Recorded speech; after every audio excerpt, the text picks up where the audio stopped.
En Hágase la Luz, en Radio Euskadi, este fin de semana tenemos en esta mañana de domingo dos temas que nos parecen muy interesantes. Primero, nuestro derecho a recriminar, a protestar, ese derecho a la protesta, esa es la palabra que estaba buscando, que hablaremos también en los próximos minutos a través de un trabajo muy bueno realizado por dos catalanes, dos profesores de Derecho Constitucional, y que hablan precisamente de que en un sistema democrático, en una sociedad democrática, todos nosotros tenemos el derecho a protestar y hacerlo por las vías democráticas. Y como decía una de las ciudadanas de los últimos movimientos de Burgos, muchas veces si no se producen imágenes un poco impactantes, como es dar vueltas a una papelera o dar vueltas a un contenedor, esos compañeros gráficos, reporteros gráficos no están ahí, no captan el momento y por lo tanto no se convierte en un suceso noticia. Bueno, las noticias tienen cumpleaños también. El próximo 20 de febrero de este año se cumple un aniversario muy especial. Aquí estábamos hablando con nuestro invitado y haciendo un poco memoria histórica nos damos cuenta de que los años han pasado y que ya tenemos una edad, todos nosotros. 25 años de la insumisión aquí en el Estado español. En concreto, les cuento, ese 20 de febrero del año 1989 se presentaban públicamente en varios puntos del Estado español los primeros insumisos con la intención de hacer frente a la mili, a la llamada prestación social sustitutoria, que tanto partía, por cierto, la vida de muchos hombres, y también al militarismo y a los ejércitos. Ayer nuestro compañero Iker Arrastio tuvo aquí invitados de excepción y nosotros contamos con alguien que estos días, como él nos dice, intenta buscar un hueco de su tiempo para hacernos un hueco también a todos los medios de comunicación que vamos detrás de esta importantísima fecha, 25 aniversario de la insumisión. Él es Luis Miguel García. Luis Miguel, muy buenos días, Egunon. Egunon. ¿Cómo estás? Pues bien, bien. ¿Agobiado? ¿Contento? ¿Cómo estás? Bueno, agobiado. Sí que, bueno, la insumisión parece ser que es más noticia ahora que hace 25 años. O sea, es decir, hace 25 años, desde luego que no teníamos tantas llamadas de los medios para contar las noticias. Pero bueno, anecdóticamente, como ha tenido los frutos que ha tenido, pues hoy en día, 25 años después, sí que parece que es noticia y estamos teniendo llamadas de los medios. Eso es, el gran día será el jueves, ¿verdad? El jueves que viene, pero vosotros ya estáis trabajando, lleváis días ya haciendo campaña para recordar esta importante fecha. ¿Recuerdas la primera vez que te pusiste delante de una cámara de televisión? Pues realmente te digo que no me acuerdo cuándo fue la primera vez y estoy seguro que tendría mucha vergüenza y un montón de nervios, es decir, porque yo soy bastante nervioso. Pero mucho que contar, supongo. Sí, seguramente sí, pero es que lo que es la primera vez físicamente no la recuerdo. Mucho que contar sí que teníamos, porque la insumisión partió de una situación, bueno, que éramos unos grupos de gente las que lo estábamos realizando y lo que teníamos que hacer era socializarla, con lo cual los medios de comunicación eran un elemento perfecto para hacerlo. Claro que teníamos mucho que contar y realmente pocas posibilidades. Nos costaba llegar en un principio, sobre todo. A los medios. A los medios. Es verdad que todos los medios no se personaban. Eran años un poco complicados, hace 25 años. Realmente es que hace 25 años, bueno, cuando salió la estrategia de la insumisión, no es la primera estrategia que se desarrolla como antimilitarista o como para hacer frente al ejército. O sea, lo que pasa es que sí que es una estrategia que tiene un frentismo mucho más directo en el momento de que vas al propio cuartel y allí te declaras insumiso, dices que no vas después de haber devuelto todos los papeles al propio ejército. Uh-huh. Entonces, bueno, pues sí que había algunos medios que se personaban en las entregas de insumisos, pero no sé, yo recuerdo, bueno, que no había tantos medios. Yo es que me estoy acordando ahora mismo de una cosa bastante gráfica de una paliza que nos metió la Policía Nacional y no había ningún medio gráfico. Yo recuerdo que salí muy indignado, que fui al juzgado a denunciar porque me habían pegado, uh-huh, me habían roto la chamarra, uh-huh, por estar en una manifestación, sin más. Uh-huh. ¿Y eso fue? ¿En qué año? Pues imagino que sería sobre el 90, uh-huh, o sea, creo que 89, 90. Y no había nadie. No, no, no, no, no, fue una encerrona perfecta. Estábamos subiendo para el gobierno militar, salieron por la calle de arriba, salieron unas cuantas furgonetas, por la calle de abajo otras tantas, y estábamos encerrados en el medio. Un montón de policías con porras, bocachas, tirando pelotazos, y nosotros, bueno, cobramos por todos los lados. Yo escapándome fue cuando me rompieron la chamarra. Y bueno, yo te digo, fui a denunciarlo con la factura del arreglo de la chamarra y todo. Y bueno, pues esas cosas quedan sobreseídas normalmente. ¿Cuándo decidiste tú hacerte insumiso? ¿Eso es algo que se sopesa, se reflexiona, se habla? ¿Cómo fue? Bueno, yo entré en el movimiento antimilitarista antes de que me tocase hacerme insumiso. Entonces, por un lado, la decisión sí que la tenía tomada, tenía las ideas muy claras. Aunque sí que quiero decir que, bueno, pues en aquel momento, aunque teníamos muy clara cuál era la estrategia que teníamos que seguir, que sabíamos que si teníamos mucha represión, pues íbamos a conseguir que el movimiento social o tener más respuesta social, y si no había represión, pues lo que iba a aumentar era el número de insumisos. Entonces, esa estrategia la teníamos muy clara, sabíamos que era un frentismo directamente hacia el Estado. Pero bueno, a la hora de hacer esa apuesta, pues hay que tirar para adelante. Hay que tirar para adelante y quitar los miedos, pensar de decir, bueno, ¿estoy loco? No, no estoy loco. O sea, estoy haciendo una apuesta real. ¿En casa? Bueno, pues en casa... ¿Eres el único varón, el único Sí, hermano? Sí. bueno, tengo una hermana mayor. Pero bueno, en casa la situación, desde luego, mis padres, sobre todo mi padre, lo llevó muy mal al principio. No quería, vamos, me decía a ver si estaba loco, no sé qué. Pero bueno, después ellos, mis padres, mi padre y mi madre entraron cuando estuve en la cárcel, entraron en la Asociación de Familiares y Amigos de Insumisos, presos, y bueno, con el tiempo, no solo socialmente, sino familiarmente, también ha tenido sus frutos, porque el día que le oí decir a mi padre después que los ejércitos no tienen que existir, ostras. Eso es un logro, personal de todos vosotros, ¿eh? Es importante. Sí, lo que pasa es que desgraciadamente siguen existiendo. Ya. Hay algo, es un gran logro el haber acabado con el servicio militar obligatorio, por supuesto que sí, pero no nos podemos olvidar de la militarización social que tenemos y de la gran apuesta que están haciendo el Estado o los grandes poderes públicos por el ejército y todo lo que es el armamento en sí. De hecho, pues aquí en Euskal Herria tenemos un montón de fábricas de armas, o sea, están muy concentradas, mucho más que en el resto del Estado. Y bueno, y reciben cantidad de subvenciones del gobierno vasco, del gobierno central, de todos los sitios. Y después, pues bueno, ahí tenemos al ejército, tenemos maniobras en las playas, en el Gorbea, y bueno, mientras la gente está pasando hambre, pues vemos que ahí no hay recortes. Han pasado años, decíamos, pero tú estás ahí, eres miembro de la coordinadora antimilitarista Kakitza. ¿Cuántos estáis ahora mismo aquí en Euskadi? Pues el número es variable, depende para lo que sea. Si es para hacer una cena, no cabemos en ningún sitio. Pero si es para militar, depende, eso es variable. Porque además, como lo que pasa con los movimientos sociales es que realmente partes de voluntariedades. Entonces, el número siempre es muy variable. Estáis ahí vivos. Sí, sí, es que creemos que hay que mantenerse vivo y viva. O sea, es que cuando empezamos la apuesta de la insumisión, bueno, incluso bastante antes se hablaba de acabar con el servicio militar obligatorio como primer paso.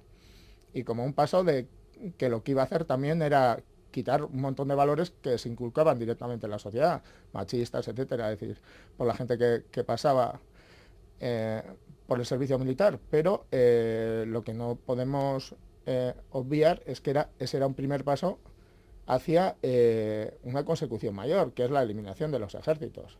Al final, si tú eliminas los ejércitos, pues mira, seguramente habrá menos intereses o menos armas que utilicen los poderes con los que puedan pegarse. Claro, eso no se puede hacer en la misma fórmula que utilizan ellos, en la fórmula violenta. Es decir, pues si no estaríamos reproduciendo exactamente lo mismo. Estaríamos convirtiéndonos en otro poder bélico. Eso es. ¿Cuándo entraste en la cárcel? ¿Qué día fue? Fue en abril del 94. ¿Y cómo fue? Bueno, eso ese día entré en tercer grado. Bueno, ese día fue un ingreso voluntario, es decir, porque bueno, dentro de eso después teníamos, en principio en aquella época a los insumisos se nos aplicaba el tercer grado. Esto es que en un consejo de ministros inventaron una ley para los propios insumisos, o sea, es decir, única y exclusivamente para los insumisos, que decía que una persona que no pueda reincidir en su delito pasa a cumplir la pena en unos módulos especiales que no existían. Entonces directamente se aplicaba el tercer grado. O sea, tú si robas, puedes volver a robar. Si matas, puedes volver a matar. A la mili, como la pena de cárcel ya te eximía de volver a ser llamado, solo podías cometerlo una vez. O sea, es decir, era una ley hecha única y exclusivamente a la medida de los insumisos, cuidándose mucho de no poner esas palabras. Entonces, yo me entregué voluntariamente, hicimos un acompañamiento ahí que me acuerdo que fue bastante numeroso por el pueblo de Basauri, pues porque yo soy basauritarra y al final, pues, de Basauri a la cárcel, o sea, de donde vivo yo a la cárcel hay un paseo. Y bueno, pues ahí estuve unos meses hasta que hicimos el plante, hasta que nos juntamos varias personas para hacer lo que es el plante. O sea, decir, nos plantábamos al tercer grado, al cumplimiento del tercer grado. Es un poco para dar respuesta a esta situación que se habían inventado en el Consejo de Ministros, que era para practicar una represión hacia los insumisos y que no fuese visible. Pues el tercer grado significa que vas a dormir a la noche, pero por el día están viendo tus familiares, tus amigos, que tú estás en la calle. Entonces no sienten, o sea, no ven que a ti tú estás sufriendo una represión por el hecho de hacerlo. Entonces, desde el movimiento planteamos la estrategia de hacer el plante, de plantarnos al tercer grado. Y con ello lo que hacíamos era un quebrantamiento de condena, en cierta forma, por llamarlo así, porque no era tan real. Hacíamos público donde estábamos y ahí pues esperábamos alguna detención, así. Había casos como el mío, que fue un poco peculiar, que es que después de no haber ido a la cárcel, es que no me vinieron ni a buscar, ni había búsqueda y captura después, ni nada, hasta el cabo de unos meses. ¿Cómo llevaste eso? Pues yo creo que lo que peor llevé fue el tiempo de incertidumbre en el que estás, que en teoría eres una persona presa, sin embargo no puedes hacer nada, es decir, porque estás esperando a entrar a la cárcel, a que te metan a la cárcel. Claro, pues el trabajar, el meterte en hacer proyectos, cuando sabes que tu vida va a ser coartada en cualquier momento y no sabes pues cuándo va a ser, pues eso fue, yo creo que lo que peor llevé. Después ya cuando entré ya a segundo grado y tal, pues bueno, ya era pues ya algo que tenía un recorrido. Estuviste 13 meses en Basauri, en la cárcel. Sí, bueno, estuve condenado, es algo menos porque las redenciones te las aplican. Estuve condenado primero a 12 meses y después a 1 mes y 1 día por haber hecho el plante. O sea, estuve entre el 94 y 95 y después estuve en el 98, 1 mes y 1 día más. Pues ya cuando no había ningún insumiso preso en la cárcel, entramos 2 personas a Basauri. Fíjate, qué cosas se hacían entonces. Hacíamos antes un recorrido, las consecuencias están ahí. Como tú bien comentas, los ejércitos están ahí y de vez en cuando sí vemos alguna campaña más o menos directa o indirecta, ¿no? de atracción hacia jóvenes que en un momento determinado no tienen nada que hacer, entre comillas, lo de nada que hacer entre comillas, entonces son captados tanto mujeres como hombres para formar parte de ese ejército renovado que vete tú a saber para qué realmente lo queremos, ¿no? Bien, y luego, en fin, las cifras del paro y de inversiones en armamento, si tenemos las comparativas, de vez en cuando hay algún periódico que se digna en darnos esa comparativa y nos echamos un poco para atrás. A día de hoy, mentalmente, yo creo que somos todos pacifistas. Hay muy poca gente con ganas de pelear. Bastante tenemos con sacar adelante nuestra vida diaria. ¿Qué cosas más podemos ir cambiando teniendo en cuenta la semilla que habéis sembrado todos vosotros hace ahora 25 años? Lo que tenemos que hacer en un principio es un cuestionamiento bestial de todo lo militar, porque lo militar al final nos lo vende muy bien. O sea, los ejércitos ya no es un ejército normal, es un ejército humanitario. De paz. Ejércitos de paz, sí. Van a pacificar, pero a ver, que no van con... que lo que van es con armas. O sea, es decir, lo que no llevan en su cargamento son cosas para la paz, cosas para construir la paz. Eso lo pueden llevar ONGs o otro tipo de organizaciones, no el ejército. Los ejércitos van armados. Y lo que hacen es utilizar la fuerza para sus posiciones, para no sé qué, y eso no se le puede llamar humanitario, eso se le llama coger las cosas por la fuerza, o sea,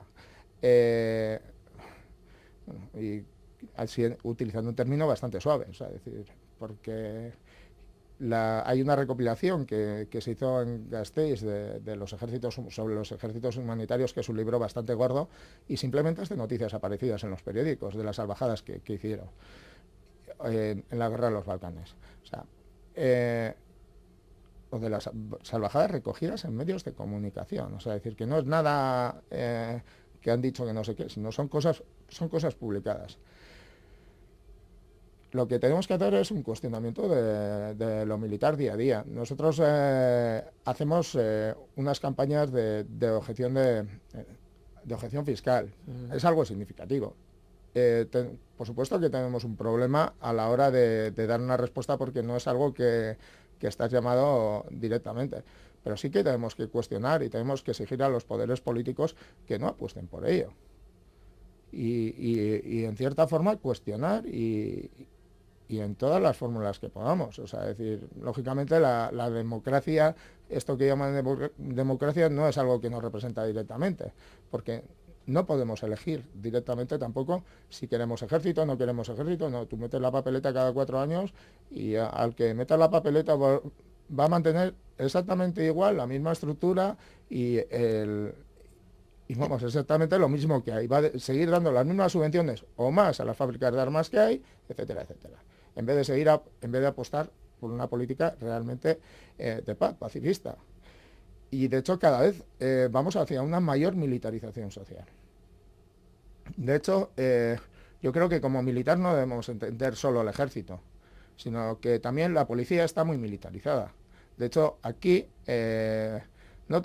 o sea, decir, una cosa es que tengas, o sea, vale, que pueden hacer servicios cuando tienes una necesidad, etcétera, pero la realidad es que la proporción de policía que existe aquí, o sea, decir, es que no existe en ningún lugar en Europa. Cuando hablas de aquí, hablas del Estado español. Hablo sobre todo de Euskal Herria. Ah, ¿sí? Euskal Herria es una proporción, no sé si es de 7 policías por 1000 habitantes, y vamos, o sea, decir, que supera a cualquier lugar de Europa. O sea, decir, estamos por muy superior a Italia, con la mafia, o sea, decir, y bueno, no solo eso, sino es que ahora mismo tienes policía, o sea, decir, guardas de seguridad por todos los lados. O sea, decir, al final,